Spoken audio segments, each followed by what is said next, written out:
Bien, Dios les bendiga, hermanos. Una vez más estamos acá para poder llevar el devocional de este día a todas aquellas personas que habrán de conectarse y de ver, de unirse a esta oración, de unirse a esta alabanza y esta adoración y al estudio de lo que es la palabra de Dios. Estamos un poco avanzados con el tiempo, se nos ha ido bastante rápido la mañana, así de que vamos a dar 3 glorias a Dios. Gloria a Dios, gloria a Dios, gloria a Dios para siempre. Y vamos a venir en palabra de oración para poner en las manos del Señor este devocional. Padre, en el nombre de tu Hijo amado Jesucristo, venimos delante de tu presencia, oh Rey, para agradecerte por este día más que nos da de vida, Señor, por esta semana más que ha transcurrido, Padre bueno. Te alabamos y te bendecimos, Señor, porque todas tus misericordias, oh Dios, son nuevas cada mañana, oh Dios, para con nosotros, oh Dios eterno. Gracias por aquellos hermanos que habrán de conectarse, Señor, a este devocional. Gracias por aquellos, Dios mío, que han, Señor, de unirse a la alabanza, a la adoración a través de este devocional, Padre bueno.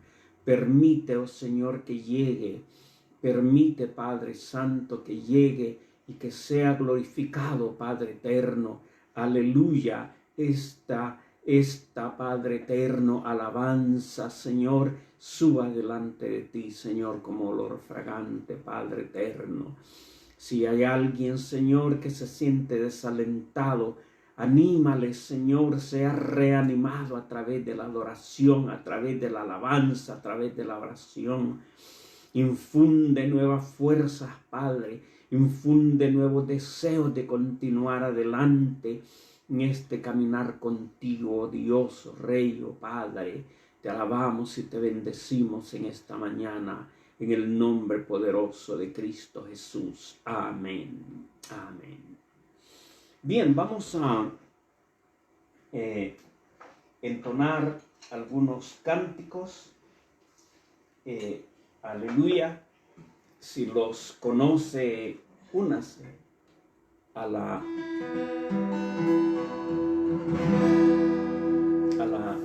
alabanza y a la adoración.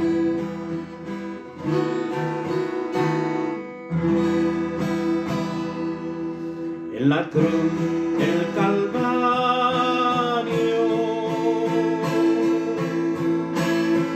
fue clavado Jesús,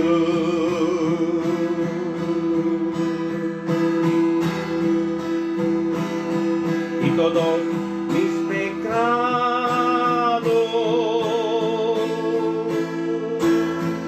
lo llevó en la cruz.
Ahora vivo confiado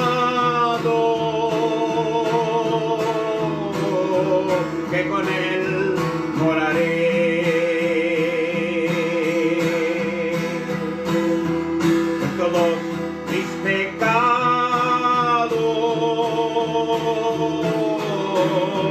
lo llevó en la cruz.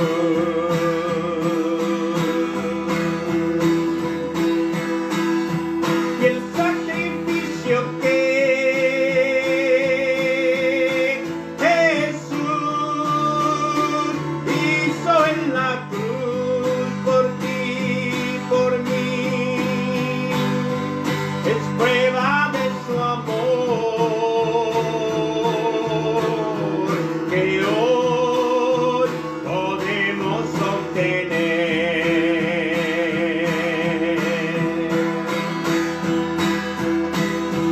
Y el sacrificio que Jesús hizo en la cruz por ti, por mí, es prueba de su amor que hoy podemos obtener.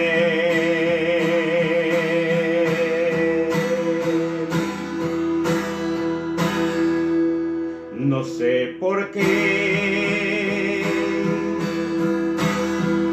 Señor, tú me tocaste. No sé por qué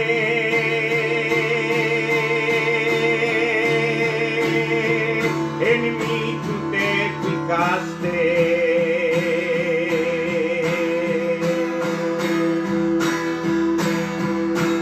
Pero sí sé, es grande tu amor por mí.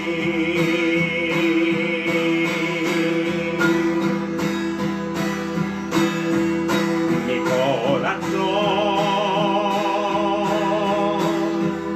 a ti está rendido. Mi corazón está agradecido.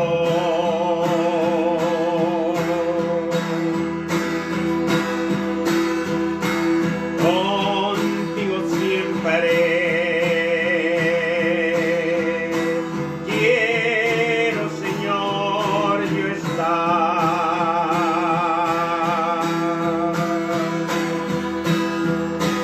Porque fuera de ti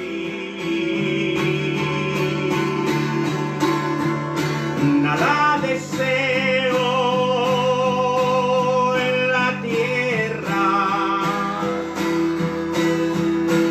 Tu presencia es más hermosa que cualquier cosa.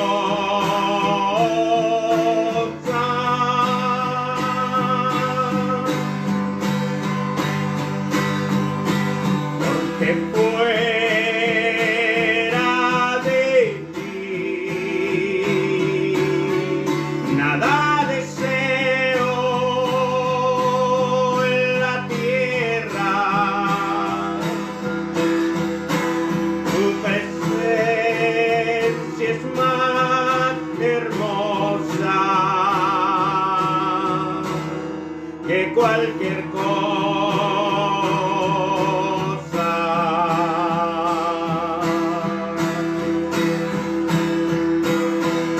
Eres, Señor, mi luz y mi alegría. Tú estás, Señor,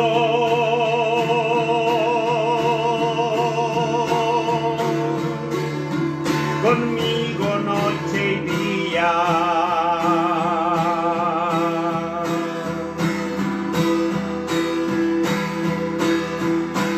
Contigo siempre quiero, Señor, estar. Porque fuera de ti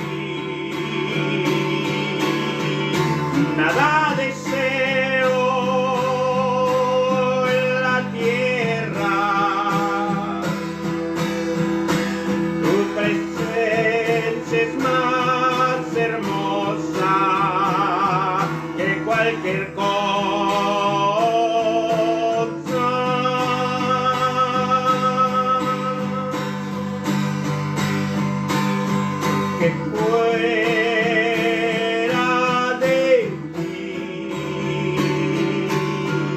Nada deseo en la tierra, tu presencia es más hermosa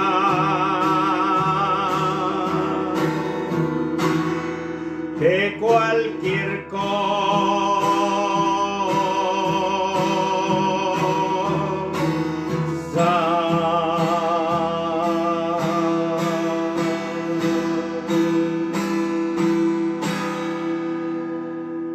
Aleluya.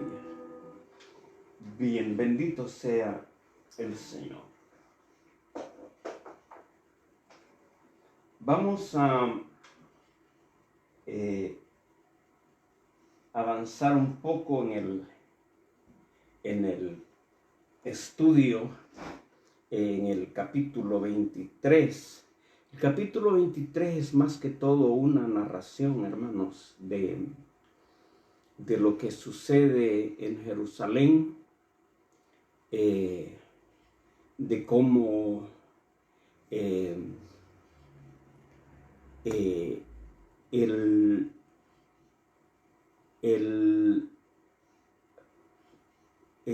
enemigo, si pudiéramos describirlo de esa manera, se levanta usando a los mismos maestros de la religión de aquel entonces, ¿verdad?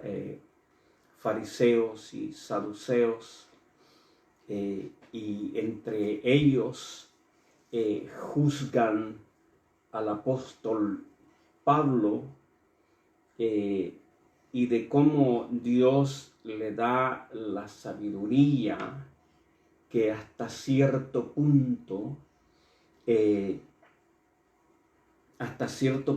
en un momento vemos un destello, quizás parecería ser de inteligencia o astucia o audacia humana, ¿verdad? En una actitud del apóstol Pablo.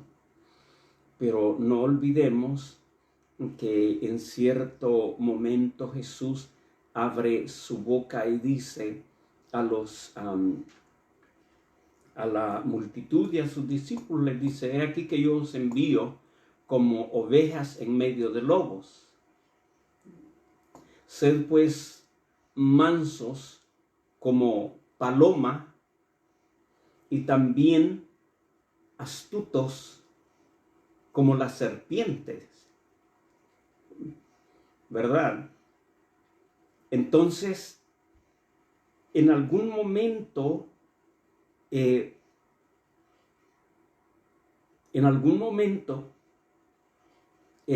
en este momento en particular, vemos un poco de esa astucia del apóstol Pablo.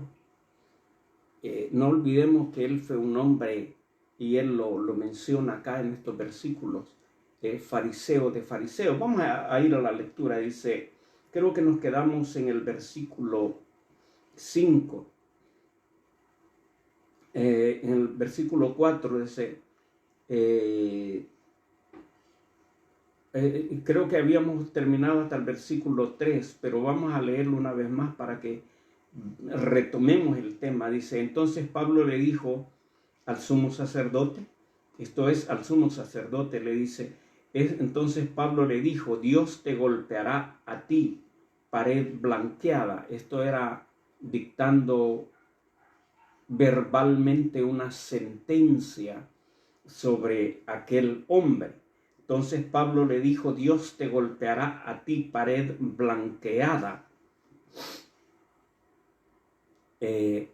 Las palabras con las que el apóstol Pablo se refiere al sumo sacerdote son bastante fuertes, pero Jesucristo ya se los había dicho antes también a los mismos maestros de la religión, a esta gente con quien Pablo está tratando en este momento. Les había dicho paredes blanqueadas, ¿verdad? Sepulcros blanqueados, que por fuera parecen pulcros, pero por dentro están llenos de huesos de muertos, le dijo. Entonces el apóstol Pablo retoma y prácticamente usa las mismas palabras que Jesús había usado antes. Entonces Pablo le dijo: Dios te golpeará a ti, pared blanqueada. ¿Estás tú sentado para juzgarme conforme a la ley y quebrantando la ley que me mandas?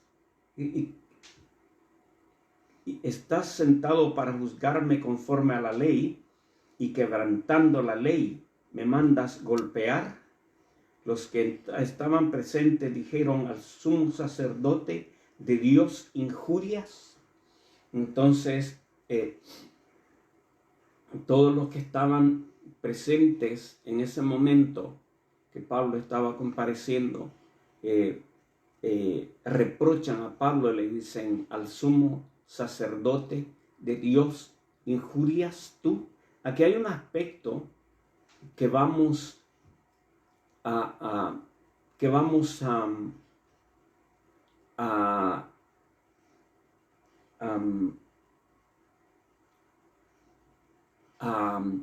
vamos a mencionar bien categóricamente este aspecto, porque es bien importante. El sumo sacerdote estaba quebrantando la ley, naturalmente, como Pablo se lo dice. Es una pared blanqueada, como Pablo se lo dice, pero aún con todo era el sumo sacerdote. Y como sumo sacerdote había sobre él una unción. Recuerde que en la ley judía los sacerdotes, los reyes y los profetas eran personajes que eran ungidos. Y entonces, cuando se hace una mención de esto, ya sea profeta, ya sea un rey, o ya sea un sacerdote, un sumo sacerdote, entonces detrás de esa persona hay una unción, y esa unción es la que debe ser respetada hasta cierto punto. Entonces vienen y dice, entonces Pablo dijo: no sabía, hermanos. Y imagínense que todavía él le llama hermanos. Pablo dijo: no sabía, hermanos, que era el sumo sacerdote, pues escrito está: no maldecirás a un príncipe de tu pueblo. Entonces Pablo, notando, vamos a detenernos un poco acá.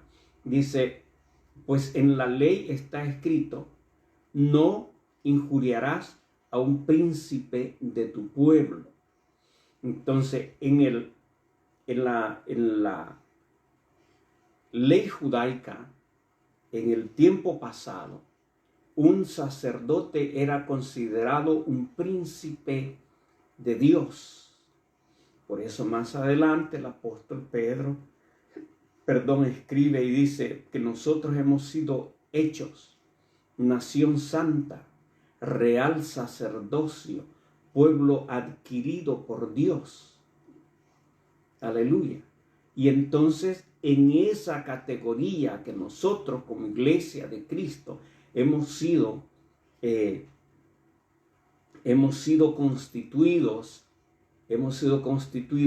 nación santa, real sacerdocio, pueblo adquirido por Dios. Entonces entramos en la categoría de nación santa y de real sacerdocio, o sea, un sacerdocio que representa una línea real, la línea real de Cristo como rey nuestro y Señor, Rey de reyes y Señor de señores. Bien, entonces nos queda claro que lo que se respetaba, porque al parecer el apóstol Pablo se retracta de haber llamado al sumo sacerdote pared blanqueada y de haberle dictado sentencia sobre él, que Dios le golpearía a él también. Bien. Ahora, este es el momento en que lo que yo estaba mencionando antes. Vamos al versículo 6. Entonces Pablo, notando que una parte eran saduceos y otra de fariseos, gloria a Dios, mire, entonces Pablo, notando que una parte era de saduceos y otra parte de fariseos, en medio de todo aquello, él alzó la voz en el concilio. Varones, hermanos, dijo: yo soy fariseo, hijo de fariseos, acerca de la resurrección y acerca de la esperanza y la resurrección de los muertos, se me juzga.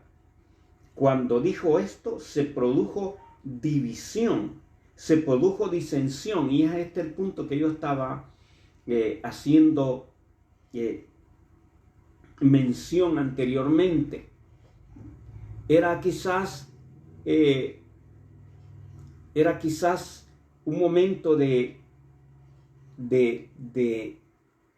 inteligencia, un momento de usar un poco la astucia como hombre, para poder de esa manera dividir las dos fuerzas religiosas que estaban juzgando y que últimamente su objetivo era aniquilar al apóstol Pablo.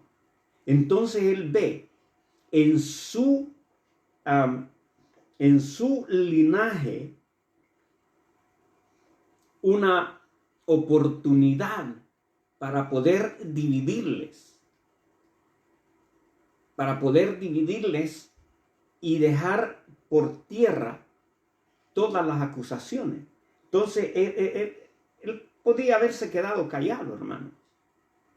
Podía haberse quedado callado y estar dispuesto a pagar hasta la última consecuencia, porque él bien fácilmente podía haber sido asesinado en ese lugar. ¿Ve? Pero no, él abre su boca y confiesa y da testimonio de su linaje, de su ascendencia. Entonces dice,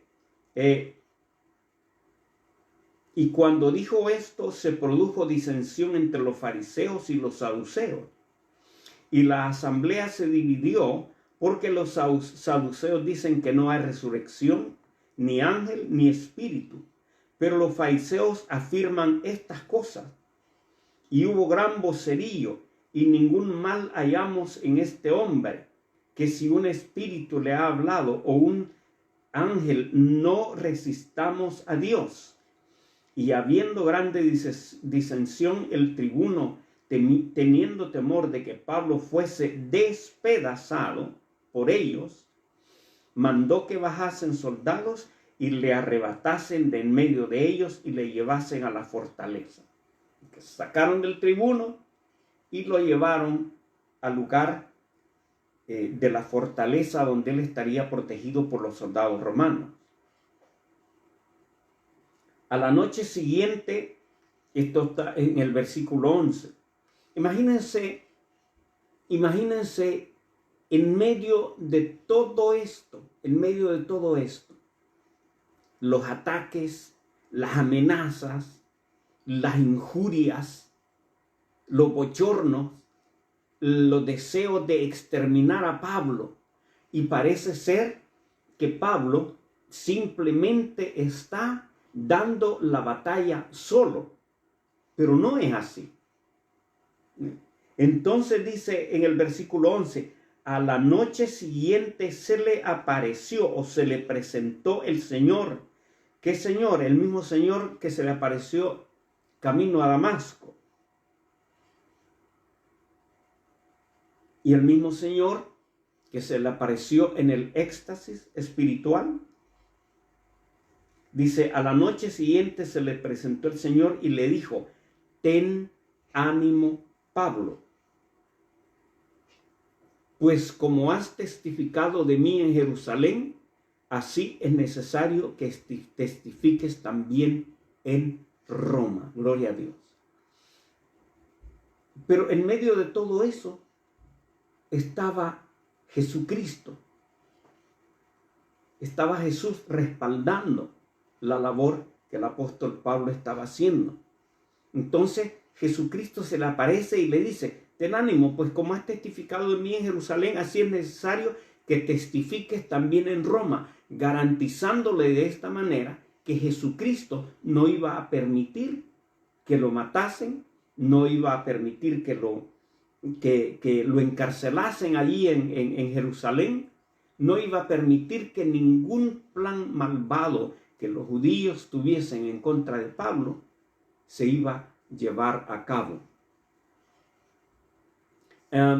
Versículo 12 dice: venido el día siguiente, algunos de los judíos tramaron un complot y se juntaron bajo maldición, diciendo que no comerían ni beberían hasta que hubiesen dado muerte a Pablo. Eran más de 40 los que habían hecho esta conjuración, los cuales fueron a los principales sacerdotes y a los ancianos y dijeron: nosotros hemos juramentado bajo maldición a no gustar nada hasta que hayamos dado muerte a Pablo.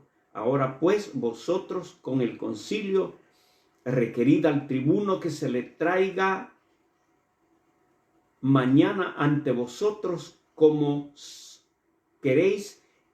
queréis indagar alguna cosa más cierta acerca de él, y nosotros estaremos listos para matarle antes que llegue. Este era el plan, este era el complot.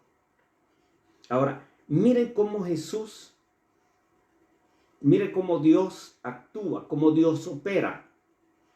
Cuando Dios va a librarnos de algo, y no es que el apóstol Pablo esté rehuyendo la realidad de morir por causa del evangelio. Él no está rehuyendo eso.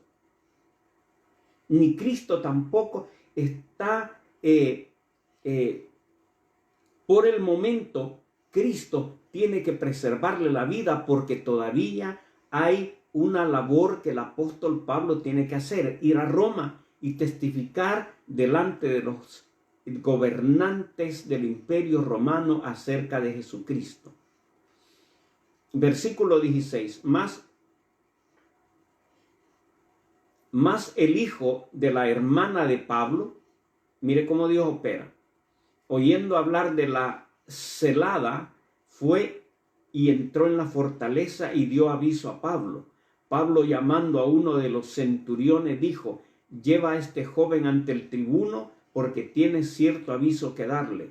Él entonces, tomándole, le llevó al tribuno, y él dijo: el preso Pablo me llamó y me rogó que trajese ante ti a este joven, que tiene algo que hablarte. El tribuno, tomándole de la mano y retirándose aparte, le preguntó: ¿qué es lo que tienes que decirnos? Y él dijo: los judíos han convenido en rogarte que mañana lleves a Pablo ante el concilio, como que van a inquirir alguna cosa más cierta acerca de él. Pero tú no les creas, porque más de 40 hombres de ellos le acechan, los cuales se han juramentado bajo maldición a no comer ni beber hasta que le hayan dado muerte, y ahora están listos esperando tu promesa. Entonces el tribuno despidió al joven y mandándole que a nadie dijese que le habían dado aviso de esto. Esta es la narración. El capítulo 23 es más que todo eso, una narración de todos estos eventos. Y en el versículo 23 dice: y llamando a 2 centuriones, mandó que preparasen para la hora tercera de la noche 200 soldados, 70 jinetes y 200 lanceros, para que fuesen hasta Cesarea y se preparasen cabalgaduras en que, poniendo a Pablo, le llevasen en salvo a Félix el gobernador, y escribió una carta en estos términos. Vamos a terminar el versículo para que ustedes estén al tanto de lo que sucede en toda esta narración. Claudio Lisias, al excelentísimo gobernador Félix, salud. A este hombre aprehendido por los judíos y que iban ellos a matar, lo libré yo acudiendo con la tropa, habiendo sabido que era ciudadano romano. Y ve la forma en que Dios obra.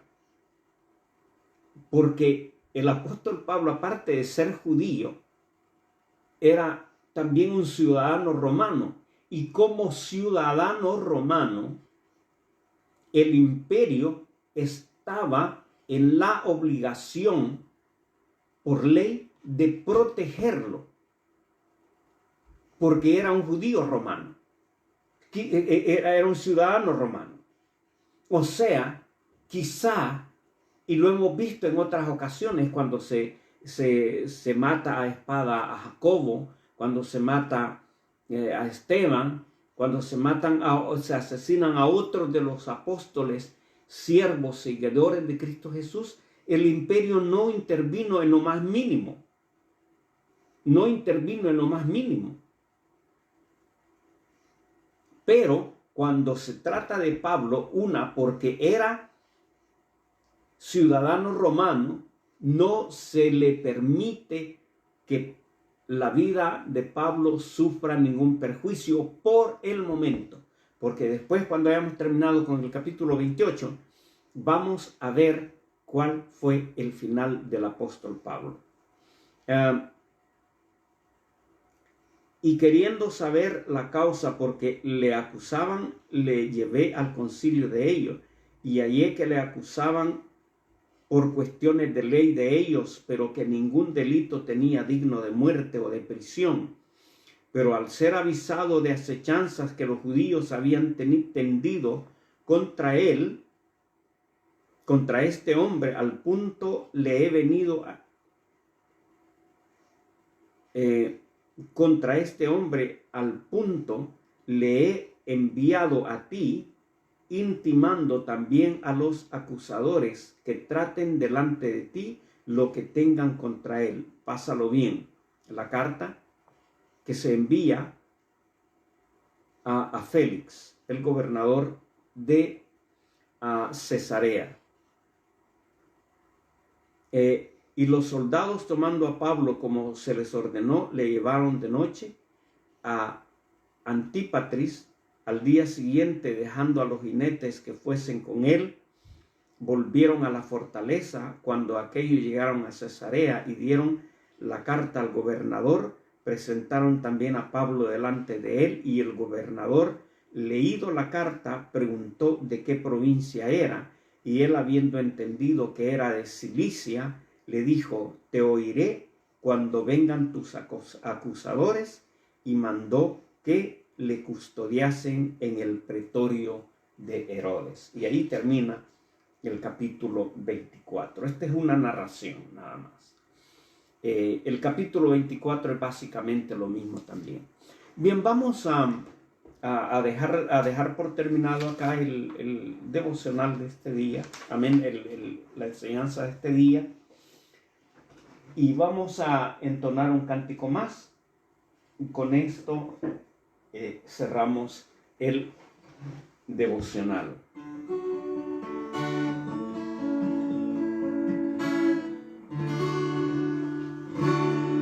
Cuando estoy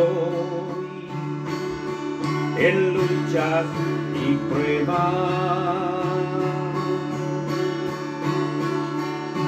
y la tentación me quiere aprisionar,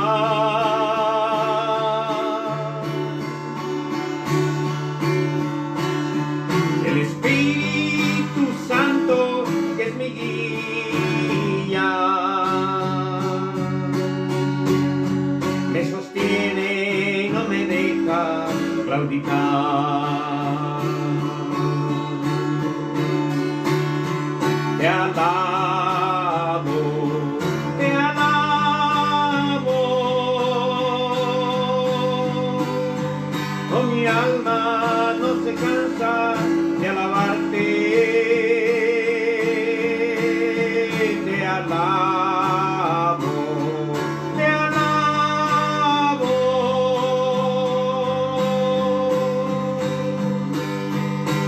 mientras vida exista en mi ser.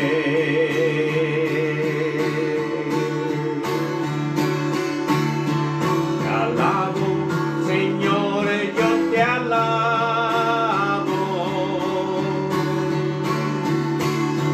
porque eres precioso para mí.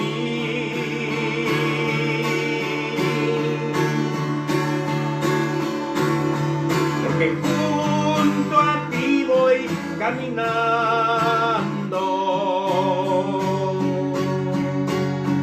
porque siento tu presencia en mi ser.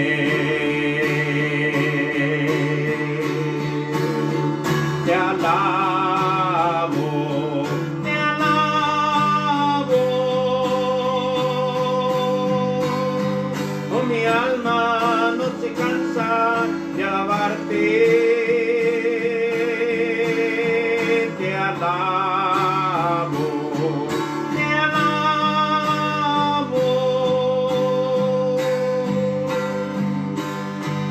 mientras vida exista en mi ser.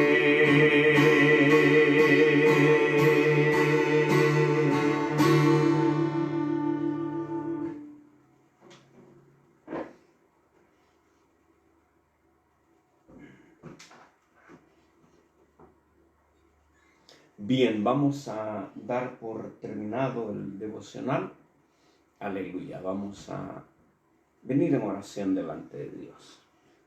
Padre, te alabamos, te damos gracias en esta mañana, Señor, por el tiempo que nos has permitido, Padre, para llevar este devocional, Padre. Te suplico que pueda llegar a la mente, al corazón, a los oídos de cualquier persona, oh Dios, que necesite, Dios mío, escuchar, Señor, con una persona, a las personas que necesitan ser fortalecidos, ser iluminados a través de tu palabra, Padre bueno. En el nombre poderoso de Cristo Jesús. Amén. Amén. Bien, el Señor le bendiga, hermanos, y será hasta el próximo domingo. Aleluya.